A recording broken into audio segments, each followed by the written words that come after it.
Hello friend. मैं अनूप कुमार स्वागत करता हूं आपके अपने यूट्यूब चैनल। आज हम स्टार्ट करते हैं पार्ट 10 अंग्रेज भारत छोड़ने को विवश के हुए। तो चलिए टाइम ना व्यतीत करते हुए हम क्लास को आगे स्टार्ट करते हैं। अंग्रेज सरकार ने राष्ट्रीय आंदोलन तो विफल कर दिया था, लेकिन उसे आभास हो गया कि भविष्य में आंदोलन पुनः छिड़ सकता है। जो अंग्रेज थे उन्होंने जो गांधी जी द्वारा और सुभाष चंद्र बोस और भगत सिंह द्वारा जो भी आंदोलन आंदोलन चालू किए गए थे, तो उन्होंने वह आंदोलन को समाप्त कर दिया था, पर उन्हें यह लगा था कि आंदोलन भविष्य में पुनः छिड़ सकता है। अतः अंग्रेजों ने भारतीयों को प्रसन्न करने के लिए सन 1953 1935 ईस्वी का अधिनियम पारित किया। इसे और अंग्रेजों ने सोचा कि यह आंदोलन भविष्य में पुनः छिड़ सकता है, इसलिए अंग्रेजों ने भारत के लोगों को खुश करने के लिए 1935 में एक अधिनियम पारित किया। इस अधिनियम के अंतर्गत उन्होंने कुछ उल्लेख किए थे, तो आइए समझते कौन क्या क्या उल्लेख किए थे अधिनियम के अंतर्गत।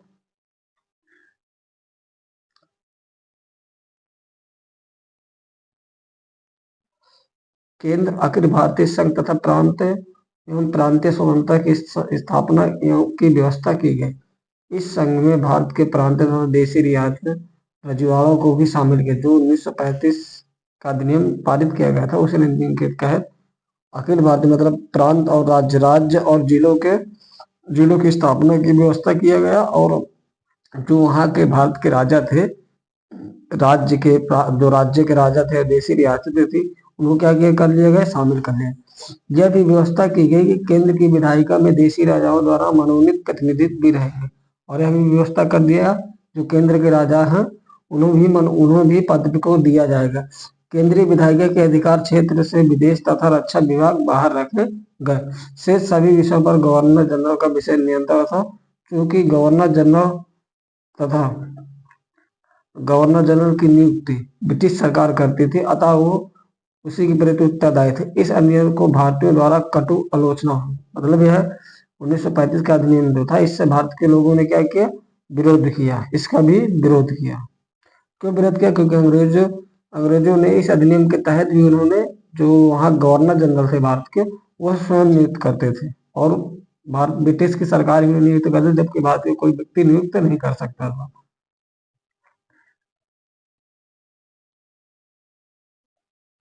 अब आइए समझते हो, सितंबर 1939 ईस्वी में जब द्वितीय विश्व युद्ध प्रारंभ हुआ था, तो द्वितीय विश्व युद्ध कब हुआ था? 1939 ईस्वी में विश्व युद्ध जब प्रारंभ हुआ, तो उस समय ब्रिटिश सरकार ने भारत को भी इस युद्ध में झोंक दिया। कांग्रेस इस विश्व युद्ध में अंग्रेजों को सहायता नहीं देना चाहती थी। उसे बिना विचार विमर्श के भारत को युद्ध में शामिल किए जाने के विरोध में अक्टूबर 1939 ईस्वी में कांग्रेस मंत्रिमंडल ने त्याग दे दिया। जो कांग्रेस के मंत्रिमंडल थे, उन्होंने इस चीज का विरोध किया कि विश्व युद्ध में भारत को नहीं शामिल, हम अंग्रेजों को सहायता नहीं देंगे द्वितीय विश्व युद्ध में। और जो कांग्रेस के नेता थे, उन्होंने क्या किया, बिना विचार विमर्श के ही शामिल हो गए, जिससे कांग्रेस के लोग मंत्री जो थे, उन्होंने क्या दिया, कांग्रेस से मंत्री पद से क्या कर दिया, त्याग दे दिया। अब आइए समझते हैं व्यक्तिगत सत्याग्रह 1940 ईस्वी।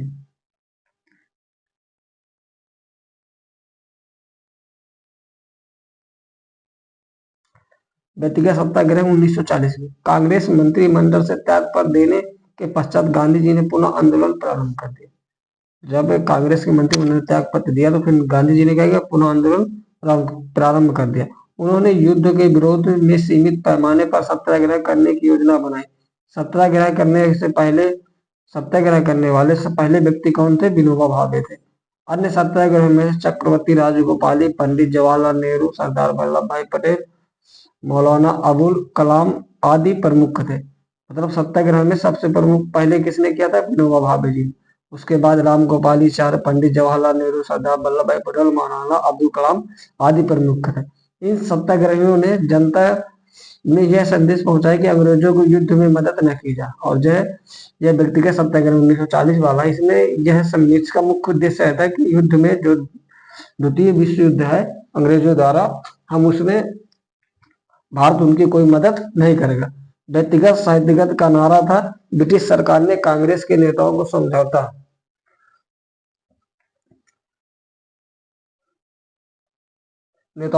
समझौता वार्तालाप की, किंतु कांग्रेस ने नेताओं ने अपने अंग्रेजों से स्पष्ट कह दिया कि उनका लक्ष्य पूर्ण स्वराज्य है और इस दिशा में वह अब अधिक विलंबन सहन नहीं होगा।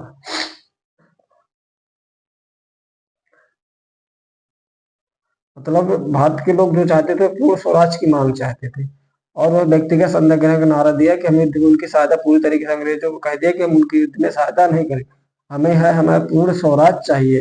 इस दिशा, इन सारी बातों को ध्यान रखते हुए ज्यादा देर न की जाए।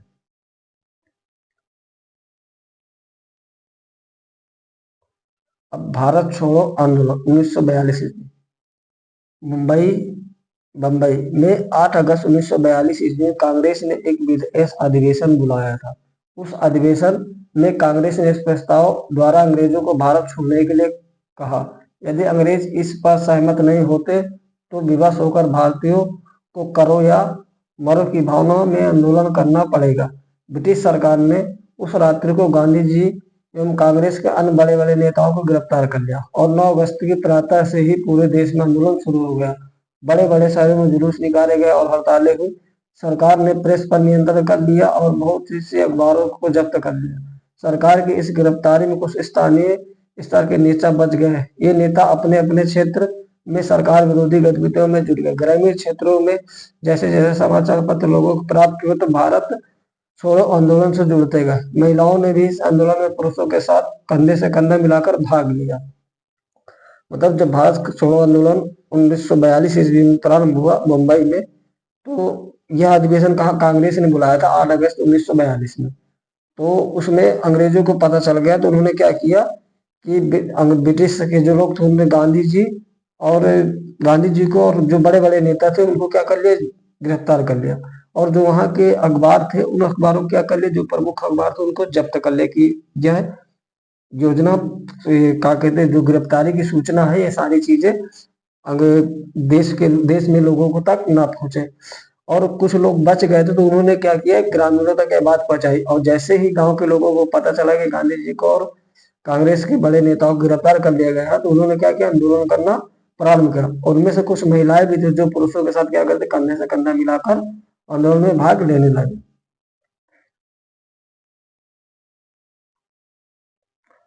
कुछ स्थानों पर लोगों की भीड़ ने पुलिस थाने, डाकघर, कचहरी, रेलवे, अन्य सरकारी संस्थाओं पर हमला बोल दिया। सार्वजनिक पर तिरंगा झंडा फहराया गया। हजारों सत्याग्रहियों ने गिरफ्तारी दी।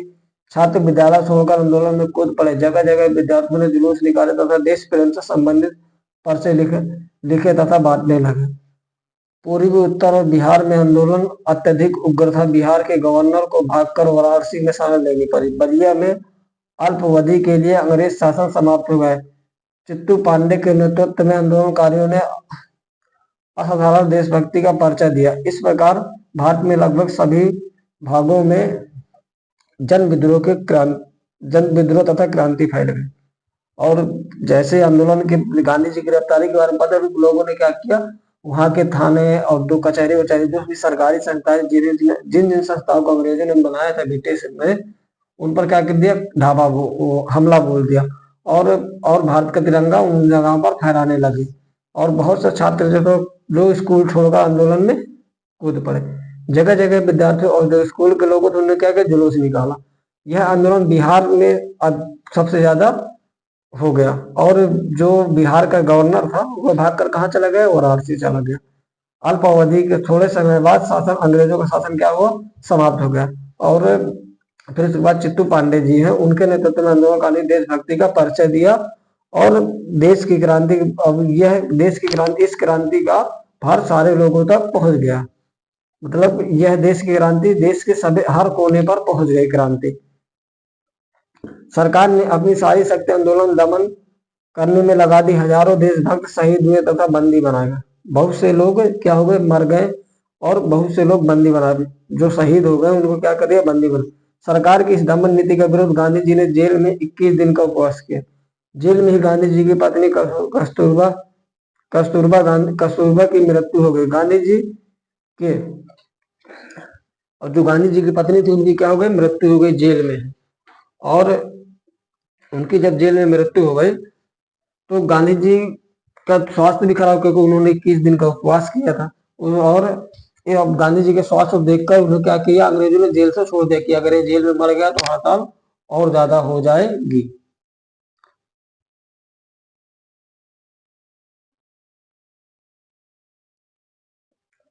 क्रांतिकारी गतिविधियां, ब्रिटिश साम्राज्य को ध्वस्त करने के लिए एक और श्री जयप्रकाश नारायण और अच्युत पटवर्धन, श्रीमती अरवा अफसाक अली आदि बड़े बड़े राष्ट्रीय राष्ट्रीय नेता भूमिगत होकर अपने ढंग से गुप्त कार्य कर रहे थे। वहीं दूसरी ओर सैकड़ों जोशीले क्रांति साहित्य वितरण करने में जुटे गए। उन्होंने निर्भय होकर देश की आजादी के लिए अपने बलिदान कर दिया। इन युवकों को बलिदान गाथाएं स्वतंत्रता संग्राम के इतिहास में अमर रहेंगे। ऐसे नव युवकों को हेमू कानड़गी भी एक है। हेमू ने 23 अक्टूबर सन 1942 की रात्रि को रेलगाड़ी में ले जाए जा रहे ब्रिटिश फौज तथा शस्त्रों को नष्ट करने का प्रयास किया। यह फौज तथा शस्त्र स्वतंत्रता सेनानियों के विरुद्ध प्रयोग करने के लिए थे। गश्त लगाते हुए पुलिस ने उसे पकड़ लिया। 21 जनवरी 1943 ईस्वी को हेमू कलाड़ी को फांसी दे दी गई। उस समय उनकी उम्र मात्र 19 साल की थी। मतलब हेमू जी एक ऐसी महिला थी जो इसे कल्याण क्या किया था, अंग्रेजों का जो सामान जा रहा था, अस्त्र शस्त्र मतलब बंदूक राइफल जो जाती थी, उन्होंने रेलगाड़ी से जाते हुए देख लिया।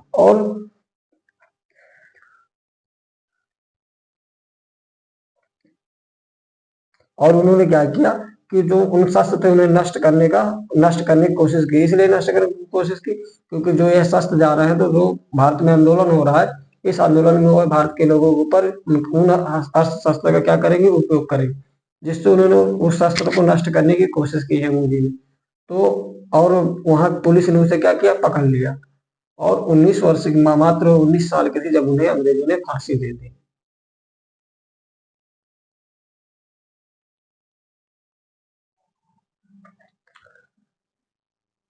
भूमिगत गतिविधियां, इस बीच देश में विद्रोह का एक भूमिगत ढांचा भी तैयार हो गया था।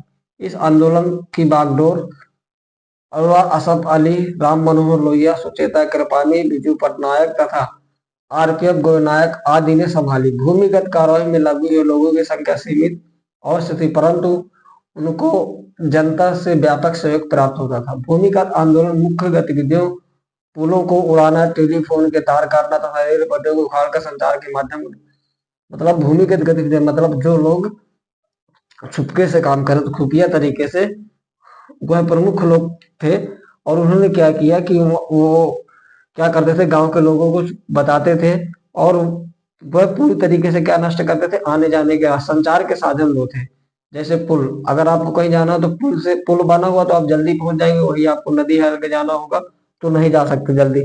उन्होंने क्या किया कि जो अंग्रेजों द्वारा पुल बनाए गए थे, रेल की पटरी थी, टेलीफोन के बात करने के लिए तार थे, लाइट, ये सारी चीजों ने क्या करते, ये वो इन चीजों को नष्ट कर, जिससे उनका संपर्क न हो सके। अगर हम कोई भी काम करते हैं, अगर हमारी एक दूसरे से बात नहीं होगी तो हम वह काम पूर्ण तरीके से जल्दी नहीं कर पाएंगे जब तक कोई हमें ऑर्डर नहीं देगा। अब आते हैं आजाद हिंद फौज का संघर्ष। आजाद हिंद फौज का नाम आते ही सुभाष चंद्र बोस का नाम आता है, सहज ही स्मरण में आ जाता है। मतलब जब आजाद हिंद फौज की बात की जाती है तो वहां सुभाष चंद्र बोस का नाम आता ही आता है।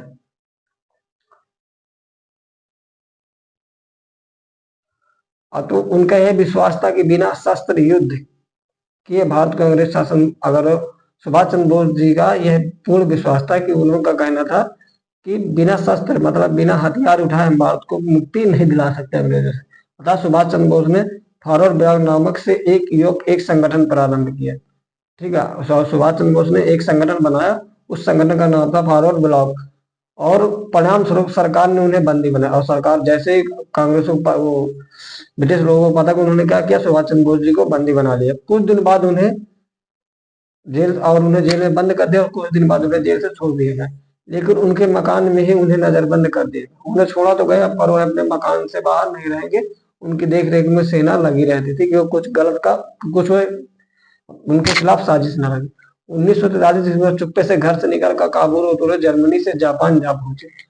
और सुभाष चंद्र बोस ने क्या किया, सुभाष चंद्र बोस जी ने, उन्होंने चुप्पे से घर से निकलकर जर्मनी पहुंचे और जर्मनी से कहा निकल गए, जापान चले गए।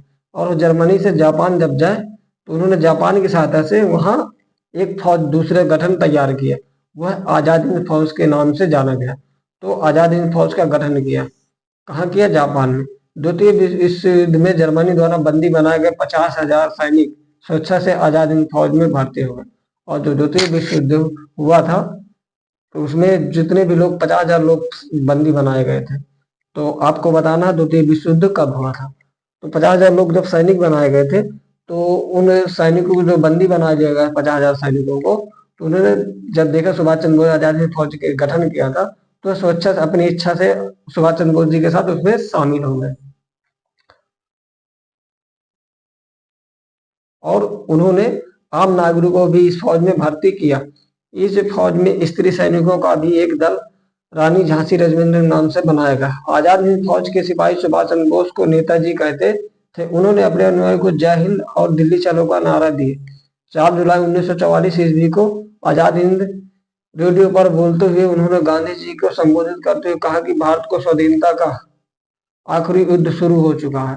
राष्ट्रपिता भारत की मुक्ति के इस पवित्र युद्ध में हम आपका आशीर्वाद और शुभकामनाएं चाहते हैं। सुभाष चंद्र बोस को संघर्ष में शामिल होने का आह्वान करते हुए कहा, सुभाष चंद्र बोस ने भारतीयों को संघर्ष में शामिल होने का आह्वान करते हुए कहा कि तुम मुझे खून दो मैं तुम्हें, सुभाष चंद्र बोस जी ने एक नारा दिया था, तुम मुझे खून दो मैं तुम्हें आजादी दूंगा।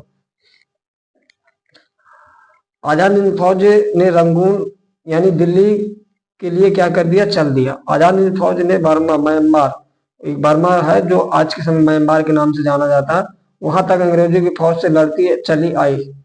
किंतु द्वितीय विश्व युद्ध 1944 ईस्वी में जापान की पराजय होने से युद्ध की स्थिति बदल गई थी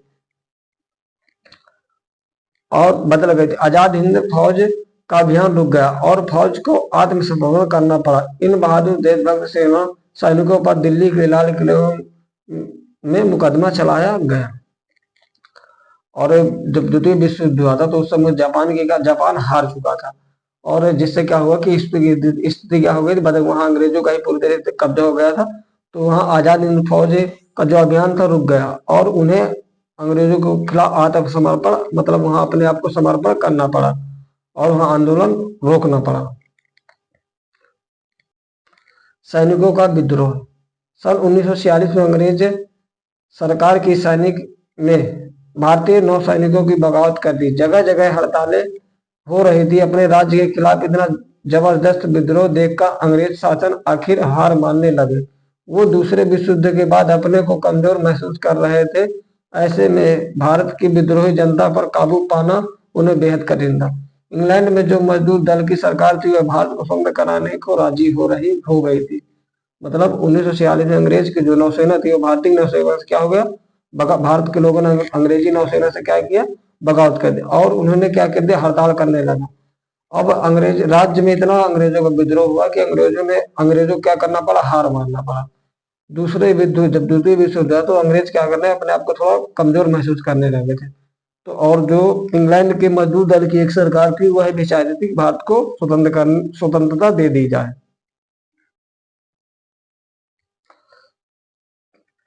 जब सन 1945 ईस्वी में विश्व युद्ध समाप्त हो गया तो युद्ध के दौरान बड़े बड़े देशों द्वारा दिए गए और शासनों की पूर्ति करने की मांग जोर पड़ने लगी। अमेरिका और रूस अनेक बार यह संकल्प दोहराते रहे कि युद्ध स्वतंत्रता और लोकतंत्र की रक्षा के लिए लड़ा जा रहा है। अब वो नैतिक रूप से भारत की स्वतंत्रता का समर्थन करने को बाध्य थे। मतलब अमेरिका और रूस थे, वह भी भारत को क्या करना चाहते, स्वतंत्रता करने के लिए क्या हुआ, बाध्य हुआ। कैबिनेट मिशन पर अंतरिम सरकार, कैबिनेट मिशन और अंतरिम सरकार समझते हैं। अब कैबिनेट अंतरिम सरकार,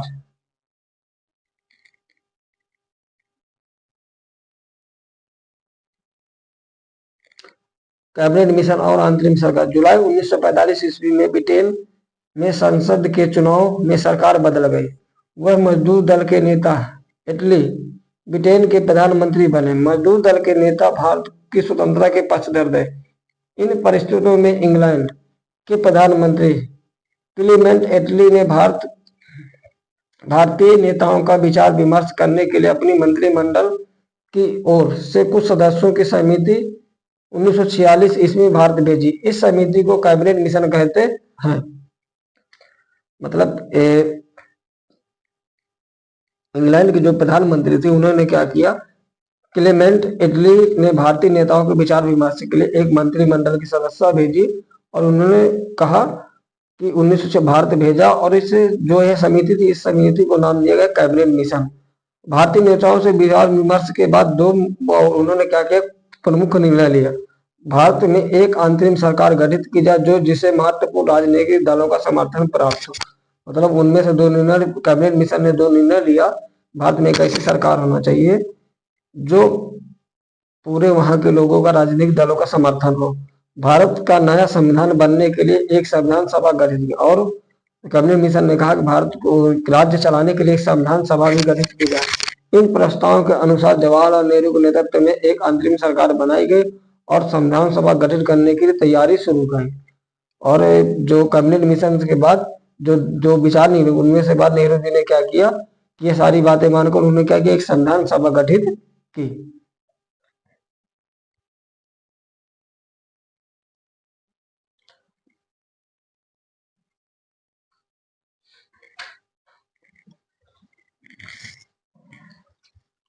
भारतीय स्वाधीनता अधिनियम 1947 ईस्वी। लॉर्ड माउंटेन को भारत का नया गवर्नर जनरल बनाकर भेजा गया क्योंकि मुस्लिम लीग पाकिस्तान की मांग पर अड़ी रही और भारत में बड़े पैमाने पर संभावित दंगे होते रहे। अतः भारत को विभाजित करने के लिए करके भारत और पाकिस्तान को दो अलग राज्य बनाने का अंतिम रूप निर्णय किया गया। इंग्लैंड की पार्लियामेंट ने एक कानून पारित किया जिससे 1947 में भारतीय स्वाधीनता अधिनियम कहते हैं। और इंग्लैंड की पार्लियामेंट ने क्या कानून पारित किया 1947 में, तो भारतीय स्वाधीनता अधिनियम कहते हैं। इस अधिनियम के अनुसार पाकिस्तान और भारत दो स्वतंत्र राष्ट्र बना देगा और जो 1947 का अधिनियम हुआ, इस अधिनियम का है भारत को दो भागों में बांट देगा, एक पाकिस्तान और एक भारत। इस अधिनियम में यह घोषित किया गया कि भारतीय रियासतों में ब्रिटिश शासन की प्रभुत्व समाप्त हो गई है और रियासतें भारत या पाकिस्तान में शामिल होने के लिए स्वतंत्र होंगी। इस प्रकार भारत की स्वतंत्रता का मार्ग खुल गया। लॉर्ड माउंटबेटन को स्वतंत्र भारत का प्रथम गवर्नर जनरल और जवाहरलाल नेहरू को प्रधानमंत्री बनाया गया। यह भी निर्णय लिया गया कि जब तक संविधान सभा द्वारा नया संविधान नहीं बन जाता तब तक 1935 ईस्वी का जो अधिनियम है कुछ परिवर्तन के साथ लागू रहेगा। मतलब कहा गया जब तक भारत का संविधान नहीं बन जाता तब तक 1935 का जो अधिनियम है यह अधिनियम लागू रहेगा। भारत का विभाजन। स्वतंत्र भारत के अवसर पाकर जैसे आए वैसे हिंदू और मुसलमान समुदाय के लोग अपने अपने हितों के लिए बुरी तरह अड़ गए। इस हालत में 1944 में मोहम्मद अली जिन्ना के नेतृत्व में मुस्लिम लीग नामक संगठन की मांग की। मुसलमानों ने अपना अलग राष्ट्र मिलाना चाहा क्योंकि भारत में उन पर हिंदुओं का प्रभुत्व रहेगा, वो विकास नहीं कर पाएंगे। अलग राष्ट्र पाकिस्तान की मांग को लेकर मुस्लिम लीग ने लोगों के बीच आंदोलन छेड़ दिया। जगह जगह हिंदू और मुसलमानों के भयंकर दंगे होने लगे। अंग्रेजों ने भारत का विभाजन करके पाकिस्तान नाम से अलग राष्ट्र बनाया। पाकिस्तान में रहने वाले कई हिंदू भारत में आने लगे, भारत में रहने वाले कई मुसलमान पाकिस्तान जाने पर अनेक हिंदू मुसलमान अपनी पुरानी जगह पर ही रहे। उन दिनों हिंदू और मुस्लिम के बीच भीषण दंगे भड़क उठे। वह एक दूसरे के प्रति नफरत और घृणा की बातें फैल गई। गांधी जी यह सब स्वीकार करने को तैयार थे और गांधी जी जो थे वह सारी भी चीजें स्वीकार करने को तैयार थे क्योंकि उस समय देश हालांकि आजाद हुआ था अंग्रेजों के द्वारा। अंग्रेजों ने देश को आजाद किया था और महात्मा गांधी नहीं चाहते थे कि देश में फिर कोई मुसीबत आए और वह देश को प्रगति की ओर ले जा सके। तो उन्होंने क्या किया कि यह जो मुस्लिम लीग की बात थी वो सारी चीजें मानने को तैयार थे। नहीं, 77 वर्ष की उम्र में वो भयंकर दंगों के बीच लोगों को समझने बुझाने चल दी। उन्होंने कहा कि मैं अपनी जान की बाजी लगा दूंगा, पर यह नहीं होने दूंगा कि भारत में मुसलमान लोग रेंग कर जिए। उन्हें आत्मसम्मान के साथ चलना होगा। और 77 वर्ष की उम्र में भयंकर दंगों के बीच उन्होंने उन दंगों को समझाने और बुझाने के लिए कहा, और कहा कि मैं अपनी जान की बाजी लगा दूंगा, यह नहीं होने दूंगा कि भारत के जो मुसलमान हैं वह लोगों को रेंग कर जिए, उन्हें आत्मसम्मान के साथ जीना। इस सिद्धांत पर आर्यन ने कि भारत में जो हिंदू और मुसलमान के लिए बराबर जगह है, यह बात हिंदू संप्रदायवादी नहीं मानते थे। मतलब यह सिद्धांत में आर्डिक थे, इस सिद्धांत पर आर्डिक थे, भारत में जो हिंदू थे वह मुसलमान के लिए बराबर जगह नहीं मानते थे। यह हिंदू संविधान आदि यह चीज नहीं मानता है।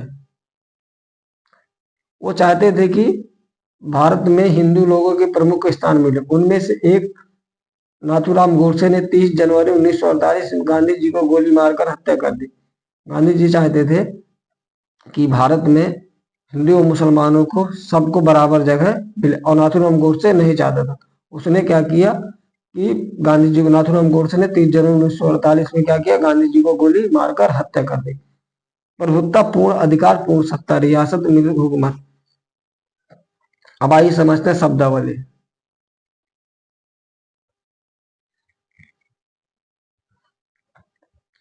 बहुविकल्पी प्रश्न, थोड़ा प्रश्न देख लेते हैं। बहुविकल्पी दो है। भारतीय स्वाधीनता अधिनियम कब पारित किया गया था? 1947 ईस्वी। फॉरवर्ड ब्लॉक का संबंध किससे है? मतलब फॉरवर्ड ब्लॉक किसने बनाया था? तो सुभाष चंद्र बोस जी ने। और आपको बताना है कमेंट बॉक्स में। और सुभाष चंद्र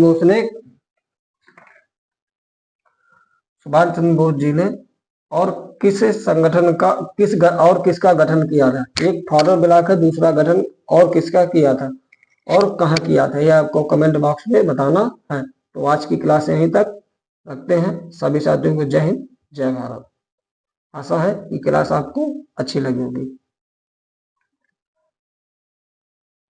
सभी लोग चैनल को सब्सक्राइब करना ना भूलें और वीडियो को लाइक जरूर कर दें। जय हिंद, जय भारत।